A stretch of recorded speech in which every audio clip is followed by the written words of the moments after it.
Знакомьтесь, ученической, порунка нового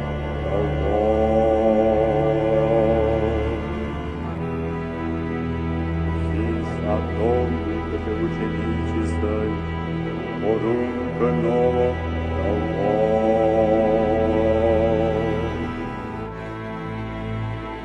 Welcome to Immediate Review, where we can't see movies in theaters, but we still review them wherever we see them. What's the house password? Fellatio. Unfortunately, no. Though we do have much of that here in the house of wherever we are. We just saw Eyes Wide Shut. Can I still see it? Can I stay? Yeah, you say. Okay, thank God. We'll sacrifice some woman. Politely remove your mask.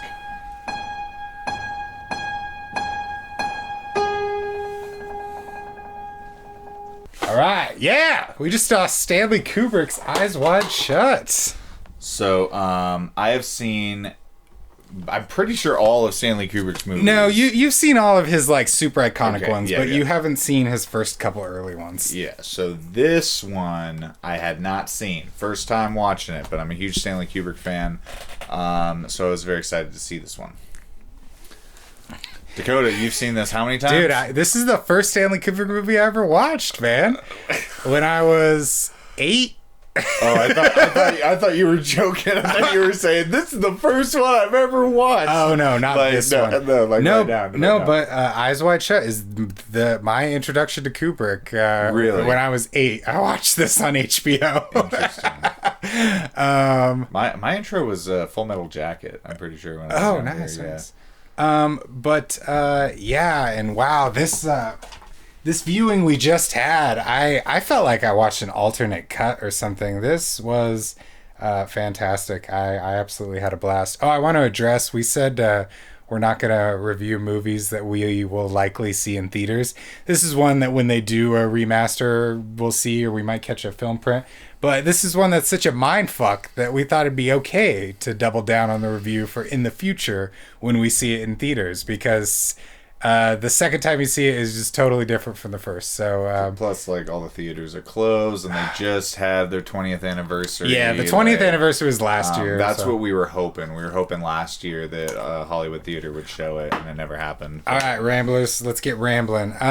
Peter, what did you think of Stanley Kubrick's final film, Eyes Wide Shut? Okay, this movie was a fucking, like, it was fucking crazy. Like, it was a crazy movie. Like, most of the time with Kubrick movies, I can grasp what's going on within the first, like, half an hour, and I can get the grasp of, like, what he's trying to present, and then I, like, ride with that. And this movie was like, it was like a roller coaster ride of, like, anxiety and, like, weird emotions. It's so filled with just, like, especially the beginning, like, arguments that they have, and just, like, I don't know, like, a relationship being tested by, like, polygamy, I guess, and then, like, just these, like, I don't know, the dreams, like, coming about, and just, like, all of this, like, like, questions of infidelity and whatnot. It's just, like, I don't know, it put me in, like, this anxious state, and, like, I didn't like it. And once I, like, You didn't like the state. the state of, like, of feeling how this movie made me feel. And once I kind of embraced it and was like, okay, this movie is obviously trying to make me anxious and, like, feel, and really wants me to empathize with these characters, even if they're both kind of pieces of shit. And so once I decided to do that, I enjoyed the movie a lot more, and things kind of, like, the rapid, like, loud soundtrack. I mean, are of the any piano Stanley hits. Kubrick characters noble people? I mean, yeah. there's a Dave. Dave is noble, yeah. I'd say our lead characters. Yeah, our lead Joker. Private Joker. Yeah. I'd say he's good, and I mean, even it's like relatively, but yeah, that's yeah. And then Kirk Douglas, if he was in a movie, that's it. Yeah, but, sorry, go. But yeah, so so once I, like, realized that it was like, okay, this is supposed to be like a kind of anxious, kind of mystery solving movie, right? Like it's trying to build this mystery and then you're trying to solve it, and you're supposed to just kind of be in this state of like uncomfortable. And then, yeah, the movie just takes these, like, just crazy turns and twists. Like, it went in directions I did not fucking think that it was going to go. Like, every time I'd be like, oh my god, is that girl dead? And it's like, no, she's got AIDS. And, all this, it just fucking threw me for a fucking loop, man. It was like, I had no fucking idea what was going on, what was gonna happen next, or, like, what I was experiencing. Like, it was so crazy. And it's like, yeah, like the like it's either they were like the whole thing was a dream, right? Like they are like everything's a dream, right? Or it's a metaphor for if you're married, you need to have sex. Like it's one of those, because like that was like the big message I got at the end. Like it ends with just like and yeah, we have to do something we haven't done in a long time. It's like, what? It's like, fuck. And it's like, that's what Tom Cruise has been trying to do, like, the whole fucking movie. I thought about that when you pointed it out. You were just like, man, he never has sex. Like, he comes close to it and never has sex. No, and I was just like, yep, exactly. I was like, there's a scene where like, he gets really close to it and he walks away. I think it was the AIDS scene. And I was just like, just let Tom Cruise have sex, damn it! Like, it's just building up to this for 2.5 hours. And then it's like, finally, oh, he's supposed to have sex with his wife. Right. Only have sex with one girl for the rest of your life forever. Never get anyone. No. That's hilarious.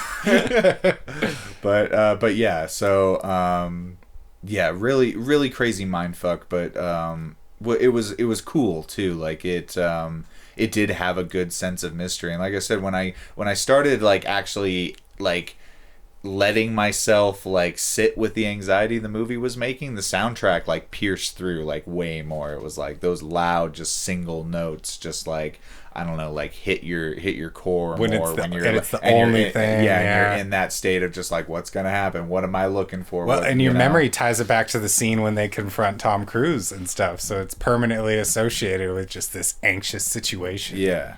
And yeah, there's like anxiety throughout the entire movie, and the whole movie is all just about mystery and you know, like high class, like I guess like sex cults as well, but like I think it's more about the experience that our main husband and wife are going through rather than the actual events that happen. Like it's more about the metaphor of infidelity in a dream and the fierce like real enjoyment of that. Like she was laughing at like his humiliation versus actually going out and experiencing something very similar to that dream that she's experiencing, but not actually having any sex or any type of like he doesn't actually have any form of real infidelity. Like I'd say emotionally, I mean, like kissing and touching, but yeah, it's no hard sex. But yeah, like the kissing, like with the old lady, like she forces that on him, and he pulls it back. He made out with the prostitute as well, and they slowly kissed. Okay, yeah, it paid her, but like, yeah, he's kissing people. I guess you're right. Yeah, but like, you know, in the long run, I think, yeah. So it's like light kissing and touching on one end, or full on. Yeah, he never has sex. Like getting a train run on you, and your husband's watching, and he's pissed, and you're laughing. Like password is Fidelio. But yeah, it's like, you know, I really liked that kind of, I guess it was kind of a twist for me, honestly, at the very end, like when it's like, you know, if it's in a dream, or if it's, you know, and have one night. And it's weird too, because they kind of go back and forth. She's like, you know, am I in the wrong, or are you in the wrong? And he's kind of like, are you in the wrong, or am I in the right? I was kind of like, what? Because they have that thing where he's like, yeah, you know, sometimes a dream isn't only a dream. And it's like, are you saying that she like actually believed like that, or like wanted her dream to happen? Yeah, I think that's what he's saying. Like it's still a window into her subconscious. Just because nothing happened doesn't mean something's happening. Yeah, but at the same time, yeah, he physically, like, not even in a dream, like physically went and pursued these things, even if he didn't like actively get the chance to like go all the way, you know. There's still, yeah, it's just like, what is infidelity, and what are relationships, and what, you know, what levels of trust are you willing to reach with your partner before jealousy creeps in and you start questioning, you know, who they are and what they're thinking, and things like that. And yeah, tell you the truth, when I finished this movie, like just like 5 minutes ago, I did not expect to be talking about this. I was not thinking of this type of stuff, and just like, yeah, digging into like, it's like, I don't know, it comes together at the end. It's like a bean. It's like a good like dip, you know. It's like you scrape off that first layer, and there's so many more layers below that layer. Put that on the box. It's like Kubrick crafts another delicious bean dip.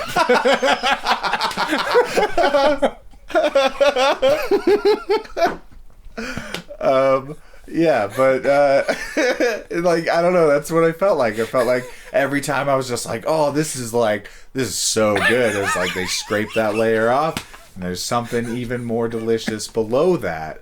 And yeah, that happens like through the movie. And yeah, honestly, like I feel like I'm having more fun analyzing the movie than I did actually watching. It's not like uncomfortable. It's not a fun movie. No, it wasn't, man. That's what's amazing about it, though. Fucking just like this ominous soundtrack and just people following Tom Cruise, and Tom Cruise not acting like Tom Cruise. Like, it's eerie. He doesn't behave like himself. Like, I wonder how many times Kubrick beat him to get him to not behave like he behaves, you know what I mean? It's like, did he have like a whip, like a horse whip or something, like, or no. You know? So Tom Cruise, you know, he does interviews and stuff, and basically he just like he just respects the shit out of Kubrick and was like, I will do whatever you want. And he just put aside all of his ego and his rules and everything. And his religion. I don't know if he was a Scientologist at the time. What year was it? 99, filmed in 98. Okay. I was gonna say, I think he was around 97, wasn't he? I don't know. I mean, I just... fuck Scientology. Yeah. But... Tom Cruise, go on. Tom Cruise. So yeah, he behaves totally differently than any other Tom Cruise movie, which is weird. Like, especially the very first scene, like when he's first talking and whatnot. It's like he sounds completely different than like his cadence is completely different. I had honestly never noticed that before until you pointed it out, and when you did, I was just like, wow, you're right. He's doing like an affluent, just like, oh, yeah, no. Like, and he's like, yeah, like a different not, I wouldn't say accent, but like just cadence, I guess, or like dialect or something, just like, I don't know, just his tone and his demeanor is just is very different. He wasn't doing that too much. He did it a couple times, but like it was small. It was like like just little baby ones. It was okay. But yeah, he didn't run. He didn't run at all in the whole movie. All right, let's stop talking about Tom Cruise. What else we got?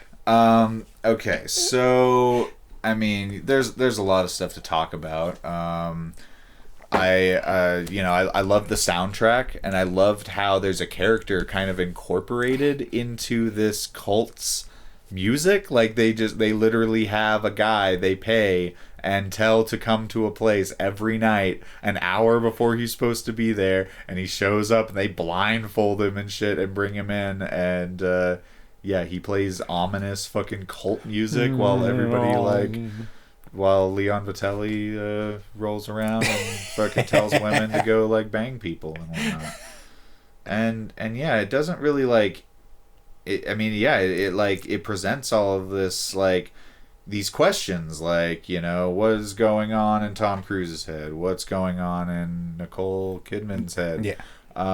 Why is this cult happening? Who is involved with it? And like, we get a little bit of that answered, but like for the most part, the whole like what is this cult and who, like, what's going on is not touched upon at all. It's kind of just like, this is happening. We are very powerful. We're gonna disappear now, and don't look for us or you'll die. And it's just like, yeah, okay, like, and I really, like, part of me like really wanted to know, like, what the fuck is, like, where are they getting these women? Like, who would agree to this? Like, is this just all like is this like a slave thing? Like, are they're obviously, they have their lives on the line and whatnot. It's like there's like a level of like maliciousness that's going on, and it makes it seem like it's all okay, but it's not okay. I'm pretty sure the first prostitute he meets is one of the women who walks up to him. I think it is too. Because she died. Like, he went to the hospital and she was like, "Oh, she's dead." And no, that was the blonde, was sorry. the blonde girl, because he goes to her room. Yeah, you're right. Sorry, no, my fault. I mixed up the scene. But yeah, no, I'm. But yeah, there is a girl that comes up, and then she rescues him, and then it's like, "Oh, are you the one who has a taxi outside?" Yeah, yeah. And it's like, it happens. It all happens very quickly, but the scene is so slowly paced. Like, the walk that he has through the manor is just like so slow. And just like, he's just slowly moving through this thing, and then it's just like, boom, here, you're gonna fuck this chick. Boom, another chick shows up and she's gonna fuck you. Oh, it's the chick that was gonna save you, and you're in grave danger, ring bearer. And then it, like, immediately the taxi driver wants to speak with you, and then boom.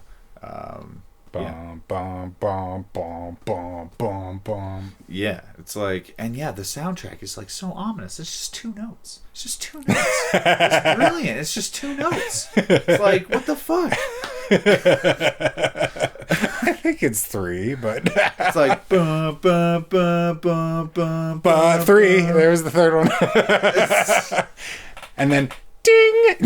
And then they'll do like, boom, boom, boom, boom, boom. Like, the, you know, they do it, but like, yeah, yeah, and it's just and yeah, so yeah, I didn't, so I enjoyed the movie, but I didn't enjoy the emotions I felt watching it. I mean, it was still a good movie and something that is great to analyze. That's what you're supposed to feel, man. That's exactly what, like, Cool. I'm glad I got that right. No, man. I mean, every time I watch it, it's like, it's nerve-wracking. Yeah. I mean, most of his films, that's kind of his goal. Like with A Clockwork Orange and stuff. Like, he just he was always a provocative filmmaker. I mean, even when he made a G movie, people were really pissed off that he implied that humans descended from apes. So, like, every single one of his films was controversial for one reason or another. And, yeah, he just, he loves pushing his audience and seeing where he can take them. So, yeah, I guess the big thing to talk about would be the scene, the cult scene. So, I've got some stuff. Okay. I want to say overall. So, yeah, this movie, like you said, you were talking about all the themes of infidelity and stuff. And yeah, I think that's what's at the core of this film. Because most people, the movie's heavily alluding to secret societies and rich people who hold power and stuff, and most people place all of their focus on that. And there's just like the people love to analyze, if this is Kubrick trying to tell us about the Illuminati, and trying to expose them, and stuff like that. Basically, I think the use of the secret society isn't Kubrick trying to tell us, about the Illuminati and stuff. It's just mysterious sex and power, and it's all of the things that Tom Cruise's character is seeking because of what his wife said to him and how it made him feel. And so he goes out and he seeks sex. And throughout the night, he's just having these strange sexual encounters no matter what. And the movie dabbles in a little bit of everything. It's like, it's necrophilia, pedophilia, like homosexuality, like fucking gangbanging. I don't know. But anyways, he reaches this place and it's just the pinnacle of sex, wealth, and power. And it's, you know, it's, we're quoting Lord of the Rings, don't tempt me. Like, these are kind of temptations he's being faced with. And really and truly, I think this film is not as complex as some people think it is. And I mean that in the best way. I don't mean it's not as complex as some people think it is. I mean, like, its complexities lead to a simple ending, which is appreciate the relationship you have and don't fuck it up for mysterious women of the night and, you know, rich motherfuckers. Sex cults and stuff like that. Like, yeah, well, because Kubrick was, you know, he was like a king of cinema, but he lived a very reclusive life in England, and if he wasn't making movies, he was with his family at his house. And so I think in terms of if he is relating to Tom Cruise's character in any sense, not in a pure sense, but just in a he's the protagonist sense, I think the parties and the power represents, you know, Hollywood parties and stuff. And not going down the rabbit hole. Act like it's like, yeah, they have rich, weird parties, but they don't control the world. Sorry. But, and so I think it really is on some level him basically saying that he gave up party and temptation for a family. The movie frequently just takes its time to show the wife and his daughter just at the table, you know, working, being a family, and what he should be appreciating. But instead he wants to go out and have weird sexual encounters, all of which seem interesting, seem tempting, but just aren't right. They're never right. It's not his wife. And even though he thinks that's what he wants, it's not. It's not his future wife. It's not his future wife. But yeah, I genuinely just feel the movie is basically saying don't cheat on your fucking partner. And one reason I believe this so strongly is because the interesting, I don't think he's trying to, he doesn't want us to focus on the secret society aspect, because this is one of the few movies where Kubrick lays it all out on the table and tells you exactly what happened, how they found out Tom Cruise snuck in, what happened to the one woman who overdosed. They lay it all out on the table and everything, and it's like, it's done. This is what happened. There's still a little mystery of, like, you know, there's some, like, he's like, I'm not going to tell you what happened, so it's not like they don't tell you everything, but like for a Kubrick movie, they tell you everything. And then after that, it's about the family, like it has been from the beginning. And yeah. Yeah, and I think that you know, it's something that I think our generation is a little more I think open to, or at least I've noticed it more with, you know, younger generations, of just like polyamorous relationships and like being willing to be with somebody but being with somebody else, and like that's kind of how I they swung in the 60s. Well, I mean, yeah, but like I'm down, you know, it's come back around, you know, but yeah, I get what you mean. But in that, I feel like it was just people fucking. This is like where people are like, yeah, I'm in a relationship, but I'm polyamorous. So like, I know. I'm just kidding. It's a little more pretentious nowadays, all right, people. But yeah, I feel like that's what the first scene is kind of depicting when they get to the ball. Essentially, is like they both kind of go off and they have this like taste of what it could be like. with someone else. Yep. And it's like with Tom Cruise, he's a young, like, hot doctor, and he could be banging fucking like 2 models at the same time. And Nicole Kidman's fucking hot drunk blonde, and she could be banging some rich dude. And Damn, no, you're absolutely right. And so they get tempted, and then it's like that infidelity breeds, you know, and you could tell that Nicole Kidman's character is kind of projecting a little bit when she first thinks about it. She's like, oh yeah, and he's like wrapped around her, and then she's like, so when you were with those girls, it's like when you were with that fucking guy. But you know, it's like they both, like, that seed was planted, and I think that it's a good opportunity to talk about, you know, just when you get into a relationship, just being like, yeah, like communicating about that, and like, you know, like exploring your sexuality while you are young. So when you get to the point where you can be with somebody who you want to be with, you already know you already know that, like, oh, I'm not gonna be down going and, you know, a fucking, like, at some crazy sex cult, or, you know, I'm gonna be totally down with getting fucked by 100 dudes and laughing at my husband who has to watch me do it. You know, like, it's important to know those things about yourself before you get involved in a relationship. Unfortunately, these two people had to go through it, hurt each other, and then move past it in order to, you know, decide that they wanted to be together, and the family unit was like what they wanted. But yeah, if they would have communicated about that or explored that when they were younger, to begin with, of, you know, being in a relationship that isn't necessarily monogamy, then yeah, the situation could have been avoided. Now there's a taste of it, because yeah, he's like, oh, they wanted to fuck my wife, tell me how much they wanted to fuck you. Like there is like an early stage where they're into it, and then it's just like both of their jealousy and insecurities take over. Yeah, and then Nicole Kidman just goes fucking overboard, and it's just like just slams just slams him, man. Like, it was fucking brutal. I was like, fuck that chick. Like, it was like, what the fuck? He needed to hear it. They had in the bedroom, holy goddamn.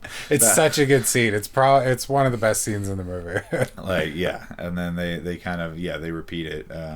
You know, I think once or twice. and then they reverse the lighting when they repeat it. I love it. Yeah, and man, it's just, yeah, really good. Lighting was excellent in this. Was yeah, it? It's just like, yeah, cinematography, duh. Oh, it was good in a Kubrick movie. Yeah, okay, yeah, it's decent, you know, and yeah, the tracking shots were excellent, and yeah, the pans were fucking super. My favorite are those 360 shots they're doing in the ballroom, man. Exquisite. Yeah, man. How do they light that shit?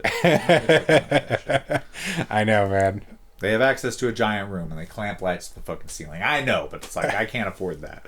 I'd love to be able to afford that. The Christmas trees too. I love the Christmas aesthetic of it all. Yeah. Yeah, and the movie, like, it doesn't drag, but it's like it's a long movie. Oh, it's long. People hate it for that reason. It makes you feel like this experience is taking a long time. Like, I even like right after the ball scene, when it's like cutting back and forth, I was just like, man, it's been a while since that. So this movie's gonna be about yearly balls or something like that. And you were just like, I don't think that much time has passed. And then it was just like, so last night, and I was like, what?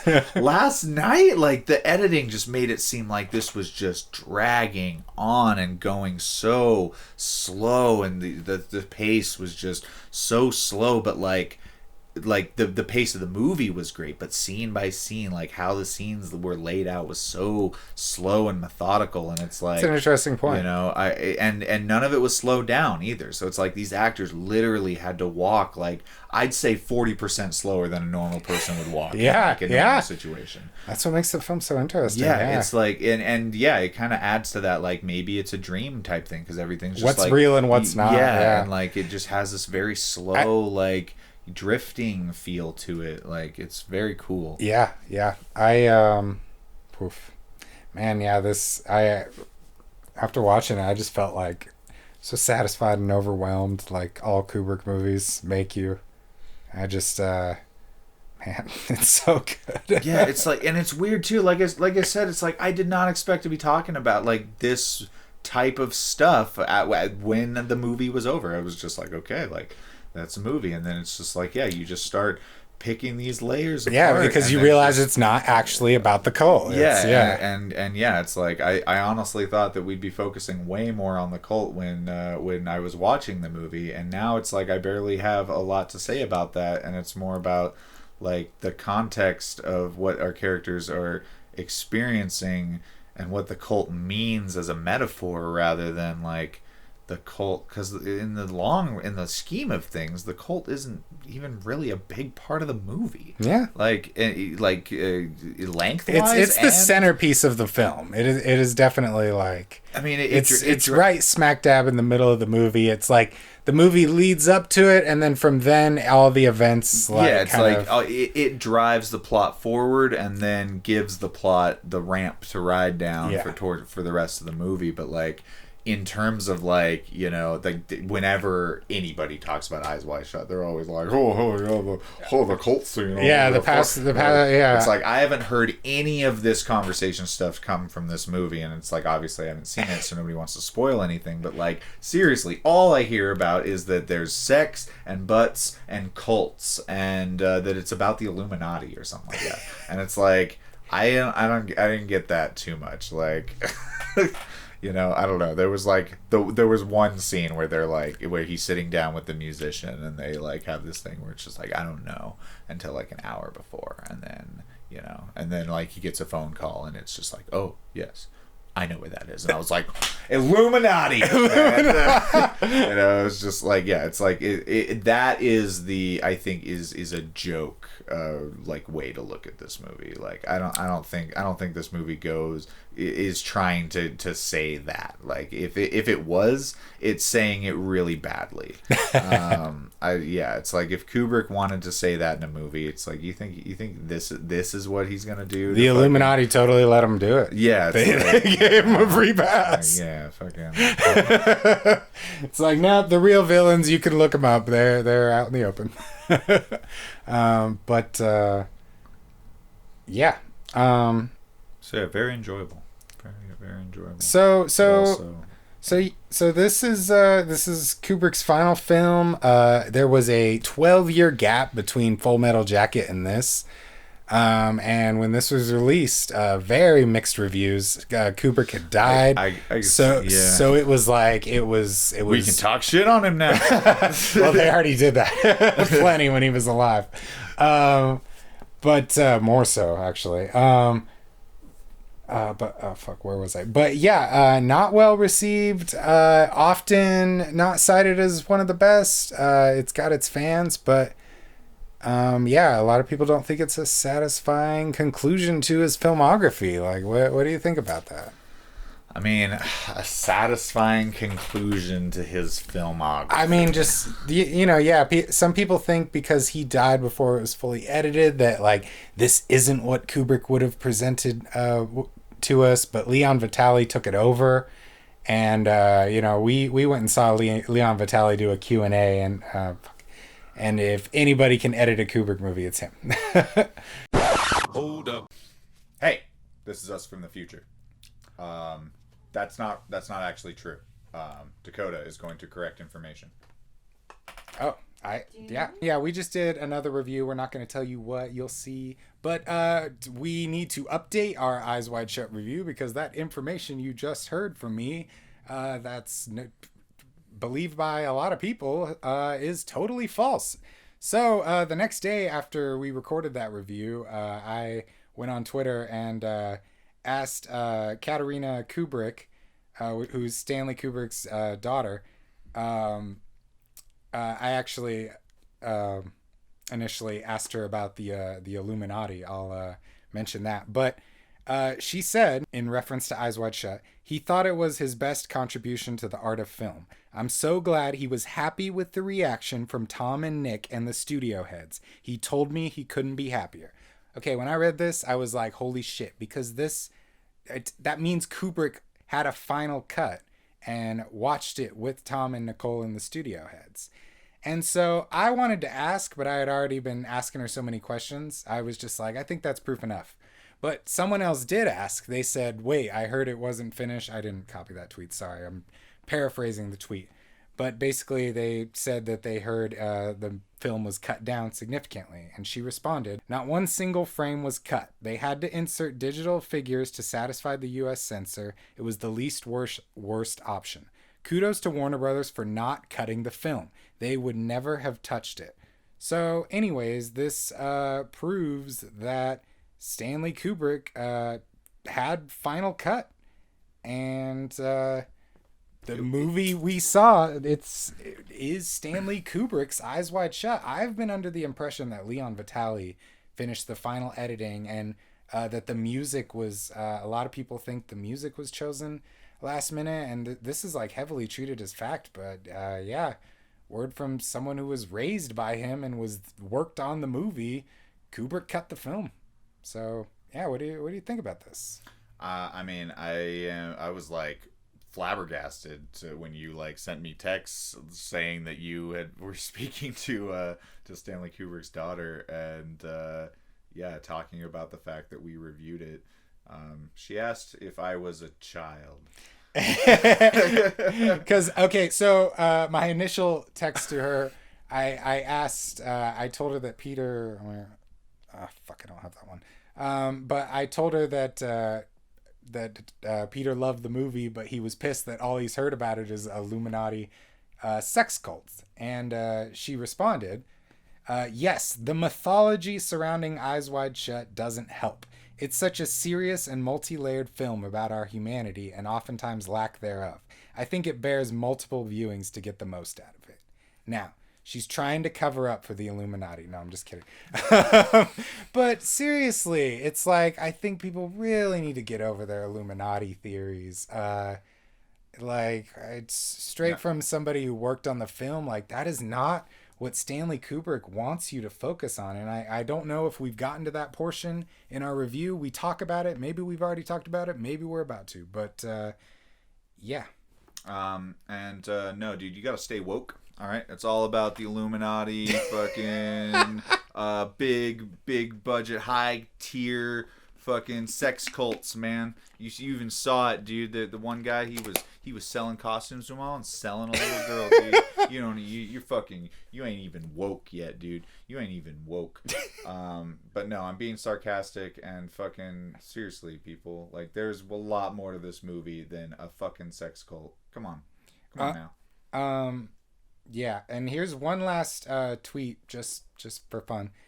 Naturally, I wasn't aware of his thought process. It was the most difficult film he ever made, intellectually and emotionally. So it took him 30 years of picking it up and putting it down until he felt he was ready. Stanley was immensely self-critical and knew he had to do it right.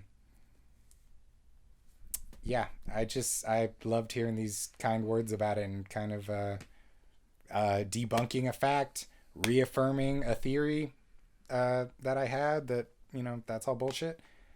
So, yeah, back to the review.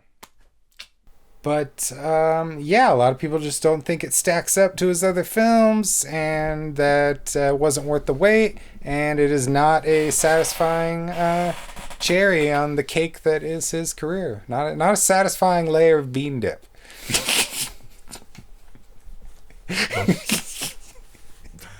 Okay. So, yeah, do you think that's fair, or what do you think? So, I'll address this in sections. So, the first one, is this as good as his other movies? In terms of like me saying, like, oh, this is my favorite, or ranking them, I'd say this one would probably honestly rank either like fairly low or like middle. Yep. I agree. I'm not, like... I mean, it doesn't have that many movies. Something's going to be on the bottom. It's no 2001. No. It's no Full Metal Jacket. Nope. It's no Shining. Nope. But I think somewhere around there, there's an argument to be made. Sorry. But, at least for me, of like, maybe I'd have to look at like all of Kubrick's films and like, but yeah, I don't really like, yeah, just... Yeah, it's not as good as Shining. Yeah, it's not as good as... But, like, it's one of those things, like... how is it compared to movies? And it's fucking incredible. Yeah. I mean, yeah. It's like, yeah, it's not 2001 Clockwork Orange, Barry Lyndon, but man, this is still fucking some Kubrick gold. I mean, yeah, and like look back at all the movie reviews we've done. We've done like over 50 now, guaranteed. Oh man, I'm so happy doing this review, man. I loved watching a masterpiece like this. We've been kind of watching some like solid, but I don't think we've been amazed since Hidden Life. I mean, yeah, we've only had a couple that we've reviewed that have been like, oh wow, and actually dove into stuff. And I mean, even like The Irishman, which I praised up and down, didn't really give us a ton of like deep conversation of like stuff. It was more of a matter of fact story, where this is more of a story about like. And it's interesting because Leon, when we did the Q&A, he said this. He was like, he believed that Kubrick movies were more about the nature of man, or the nature of humanity, and like concepts that are timeless, and that's why his movies are timeless. And a lot of like The Irishman is, you know, it's like it's different than that. It's not about you know, I mean it's about the nature of this one person, and whatnot, but he on a level is like a kind of a psychopath or sociopath or something. Like he's disconnected. He's willing to spoilers for The Irishman. He paints houses, all right, let's just say that. And yeah, it's like there's a level of like that a normal person wouldn't be able to do that, but a normal person would experiences the emotions that this movie has. And a normal person has anxiety and has jealousy and deals with relationships in their day-to-day life. That's what this movie is about, and it's just automatically going to make it more just connectable with people, and just more resonant on a human level throughout a long period of time. So I don't think that it's an unsatisfying ending. Honestly, I think that it lives up to what Kubrick has delivered in the past with his movies, which is like a compelling